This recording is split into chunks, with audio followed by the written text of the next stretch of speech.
Damn it. ఏంటిటా కుండబద్దలు కొడతా అట్ట. నమస్కారం, కుండబద్దల ప్రేక్షకులకు స్వాగతం. లిక్కర్ స్కామ్లో ఈడీ సోదాల వెనుకున్న అసలు రహస్యం ఏమిటి? నిజంగానే లిక్కర్ స్కామ్లో ఇంతకాలం తరువాత నిన్నటికి నిన్న ఈడీ 5 రాష్ట్రాల్లో 20 చోట్ల సోదాలు నిర్వహించటం వెనుకున్న అసలు రహస్యం ఏమిటి అనేది ఈ రోజున ఆంధ్రప్రదేశ్ రాష్ట్రంలో ఖచ్చితంగా ఉత్పన్నం అవ్వాల్సిన ప్రశ్న. ఎందుకంటే ఢిల్లీ లిక్కర్ స్కామ్లో ఏం జరిగింది, ఈడీ ఎలా ప్రవర్తించింది, ఛత్తీస్గఢ్లో కూడా ఏం జరిగింది అనేది అందరికీ బాగా తెలుసు. అక్కడ కేజ్రీవాల్ అరెస్ట్ కావచ్చు, ఇక్కడ హేమంత్ సోరెన్ అరెస్ట్ కావచ్చు. కానీ జగన్మోహన్ రెడ్డి అధికారంలో కొనసాగినంత కాలము ఈడీ కానీ కేంద్రంలో ఉన్న పెద్దలు కానీ పట్టించుకోలేదు. మరి ఇప్పుడు కూటమి అధికారంలోకి వచ్చిన తర్వాత, లిక్కర్ స్కామ్ తెరపైకి వచ్చిన తర్వాత ఏపీ సిఐడి కూడా ఈ ఒక సిట్టుని ఏర్పాటు చేసి సిట్టులో కూడా అనేక రకాలైన ఆధారాలన్నింటినీ బయట తీస్తున్న ఈ తరుణంలో ఇప్పుడు ఈడీ సోదాలు ఎందుకు చేస్తోంది? దీని వెనక ఖచ్చితంగా రాజకీయ ప్రమేయం ఏమైనా ఉందా? సిట్టు జగన్మోహన్ రెడ్డిని అరెస్ట్ చేస్తుందా, లేకపోతే ఈడీ జగన్మోహన్ రెడ్డిని అరెస్ట్ చేస్తుందా?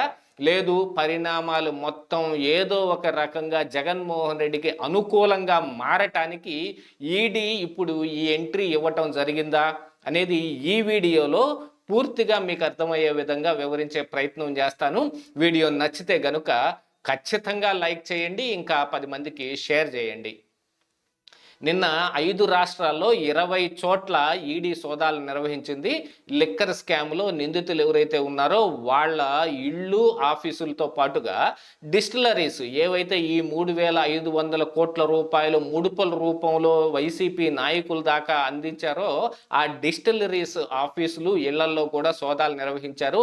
హార్డ్ డిస్క్లు, ఫైల్స్ చాలా జప్తు చేయటం కూడా జరిగింది. అసలు ఇప్పటికిప్పుడు ఈడీ ఎందుకు వచ్చింది అని అంటే, మనీ లాండరింగ్ జరిగిన ప్రతి చోట ఈడీ ఉంటుంది. అది ఏ అంశమైనా కావచ్చు, అది ఏ రాష్ట్ర పరిధిలోది కానీ కేంద్ర పరిధిలోది కానీ ఏదైనా సరే ఈడీ తలుచుకుంటే అందులో మనీ లాండరింగ్ జరిగింది అనేది ఉంటే ఈడీ ఖచ్చితంగా కేసు కడుతుంది. కానీ చానాళ్ళ తరువాత ఇప్పుడు ఈడీ ఏంటి ఎందుకు ఇచ్చింది? ఎందుకంటే గతంలో 8 కోట్ల రూపాయలు జప్తు చేసినాడు కానీ, లేకపోతే వెంకటేష్ వీడియోలు బయటపడినప్పుడు కానీ ఈడీ పెద్దగా పట్టించుకోలేదు. కాకపోతే ఇప్పుడు ఎందుకు వచ్చింది అనే ప్రశ్న ఉత్పన్నమైనప్పుడు చాలామంది అందరూ చెప్పుకునేదే, వస్తే ఎందుకు వచ్చిందంటారు, రాకపోతే ఎందుకు రాలేదంటారు అని అంటే మొత్తం అంత రాజకీయమే ఇక్కడ మిళితమై ఉంది. కాబట్టి ఆ ప్రస్తావన ప్రతిసారి తెచ్చుకోవాల్సిన అవసరం ఉంది.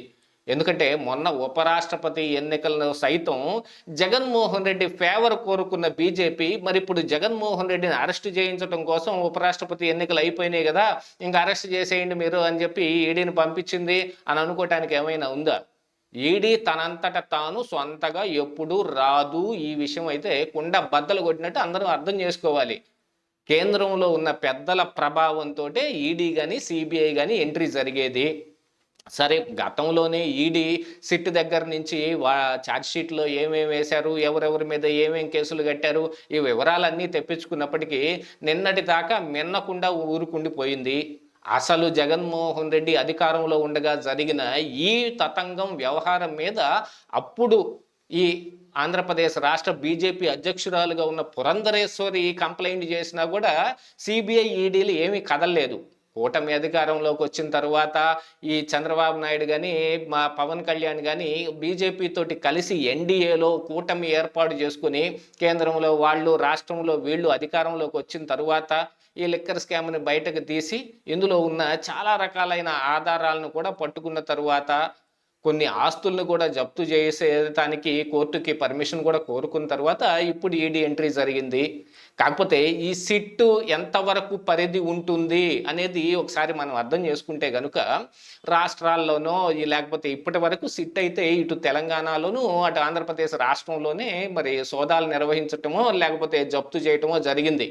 ఎందుకంటే ఒక ఫామ్ హౌస్లో బయటపడ్డ 8 కోట్ల రూపాయలు, అప్పుడు పేరుని నాని కూడా 9 బాక్సుల్లో 8 కోట్లే ఎందుకు ఉన్నాయి, 1 కోటి యాడికి పోయింది అని అంటే, ఒక బాక్సుకు 1 కోటే పెట్టాలి అని రూల్ ఏదో రాసి పెట్టినట్టుగా రాజ్యాంగంలో ఉన్నట్టుగా పేర్ని నాని ఆ రోజున హాస్యాస్పదమైన ప్రస్తావన తెచ్చినప్పటికీ గాను 8 కోట్లు జప్తు చేసిన నాడు రాని ఈడీ ఈ రోజు వచ్చింది అని అంటే, ఖచ్చితంగా దీని వెనక అర్థం చేసుకోవాల్సిన అంశం ఏమిటి అని అంటే, సిట్టు వద్ద ఉన్న ప్రతి ఒక్క ఆధారాన్ని కేంద్ర పెద్దల దాకా చేరవేయటానికి ఉన్న ఏకైక మాధ్యమం ఈ ఈడీ మాత్రమే.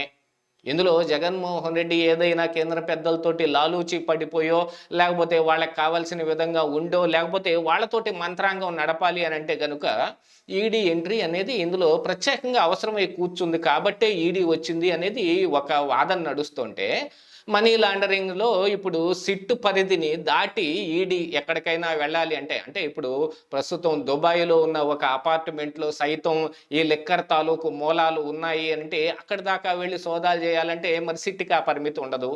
కోర్టు ఎంత పరిమితి ఇచ్చినప్పటికీ గాను మరి ఈడీకి ఉన్న స్థాయి వేరు.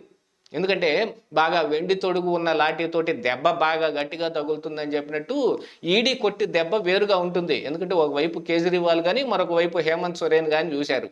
కానీ కేంద్రంలో ఉన్న పెద్దలు మధ్యలో ఏముంటుంది అనే దాని మీద ఇది ఆధారపడి ఉంటుంది. ఇప్పుడు ఈడీ సోదాలు చేస్తుంది అనగానే మీడియా నిండా విపరీతమైన ప్రయత్నం చేస్తుంది. జగన్మోహన్ రెడ్డిని ఎత్తి లోపలేస్తారు.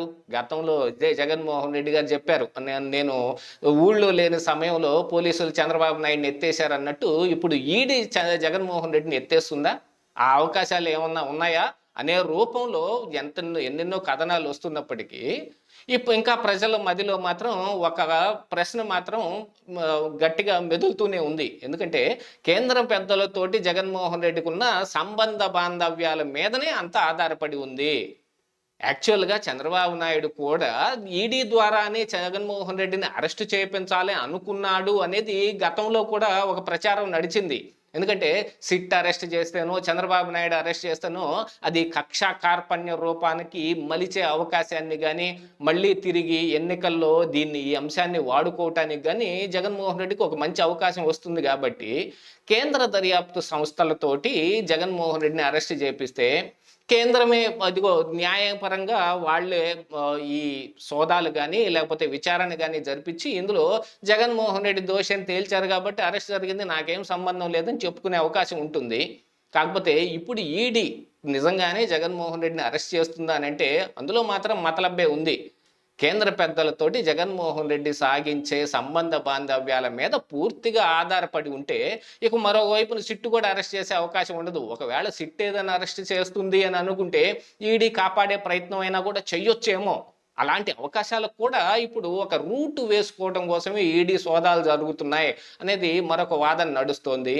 వీటన్నిటి దృష్ట్యా చూస్తే జగన్కి బీజేపీకి ఉన్న అనుబంధం మీద ఇక ఈ లిక్కర్ స్కామ్లో ఆయన అరెస్టు, మిగతాది ఏదైనా జరిగే అవకాశం ఉంది. ఎందుకంటే మిథున్ రెడ్డి అరెస్టు తోటి లాస్ట్, ఇక ఆ తరువాత ఏ అరెస్టులు జరగలేదు. ప్రత్యేకించి 2 నెలల మీదట కూడా ఇందులో ఎటువంటి ముందడుగు ఏం పట్టడం లేదు. ఇప్పుడు జరిగింది ఏమిటి అంటే ఈడీ వచ్చి సోదాలు చేయటం. మరి ఈడీ జగన్మోహన్ రెడ్డిని అరెస్ట్ చేయాలి అని అంటే కేంద్ర పెద్దల సహకారం ఉన్నట్టుగానే భావించాల్సిన అవసరం ఉంది. కేంద్రం ఏమి నిర్ణయం తీసుకుంటుంది? జగన్ అరెస్ట్ చేపిస్తుందా, లేదు ఆయన కాపాడి వాళ్ళ పక్కనే కూర్చోబెట్టుకుంటుందా అనేది ఇక్కడ అందరూ అర్థం చేసుకోవాల్సిన అంశం. ఇదే ఈరోజు కుండబద్దలు.